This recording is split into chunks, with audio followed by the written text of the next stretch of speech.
So I was sitting at my house on a Sunday morning, minding my own business, and I was part of the Trump inner circle. I wrote his foreign policy doctrine. He and I had a number of discussions where we had some disagreements, and he ended up agreeing with me. And at the point in time where I thought he was right, he came back to me and says, I think you were right. But I also headed his national security transition. And I was in the middle of this Russia collusion, quote unquote, hoax.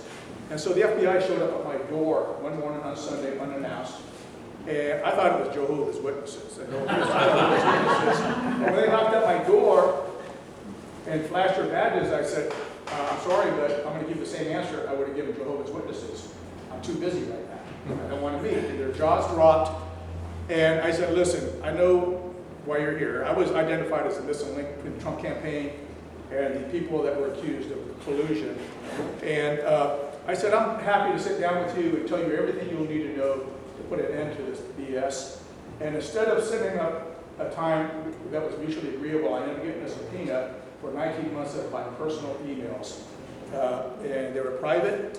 And that's when I saw how important lawfare is. So even though people know me as a retired two-star general with a lot of combat experience, I'm also an attorney. And lawfare has become so important now. I think that's one thing that distinguishes me from the other Senate candidates.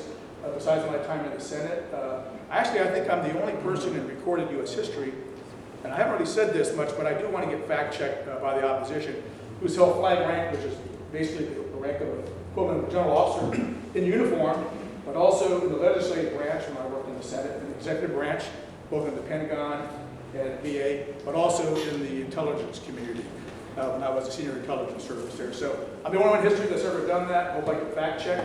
I'm going to take Mark Warner on because when Adam Schiff was lying about what happened with the Russia collusion, Mark Warner was his counterpart in the Senate. He had the same information Schiff had, and he knew what he was saying was total BS.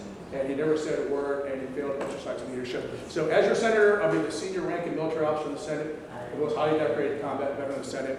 And I will work hard, and before then, I want to come here and make sure we get a Republican elected to be your congressman in the 7th Congressional District. Thank you so much.